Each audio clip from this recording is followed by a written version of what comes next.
maintenant qu'il faut préparer l'après-pétrole, et de façon accélérée.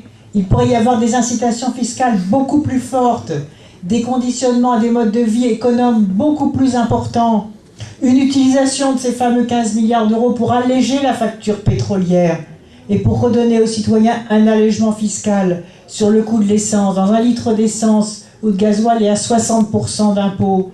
Est-ce que c'est supportable? Est-ce que c'est tolérable quand on voit d'un autre côté Total qui encaisse plus de 13 milliards de bénéfices parce que chaque fois que le baril de pétrole augmente, le profit de Total augmente.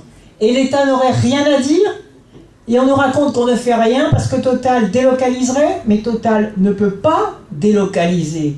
Moi, j'ai rencontré le patron de Total, je lui ai dit, mais est-ce que c'est sérieux cette menace? Il me dit, non, c'est impossible, on ne peut pas délocaliser.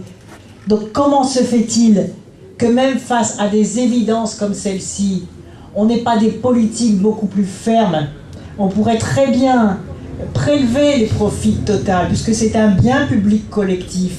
C'est tout le monde, finalement, qui, en surpayant le coût de l'essence, produit ces super profits.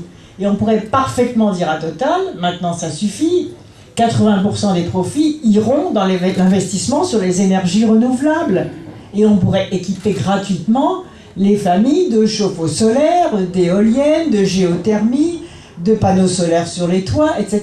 C'est-à-dire lancer un vaste chantier, une mobilisation nationale, puisque les moyens financiers sont soutirés d'un côté sur l'énergie fossile et manquent de l'autre sur les énergies renouvelables. Et donc il y a d'autres politiques possibles. Ça n'est pas vrai que nous subissons de façon inerte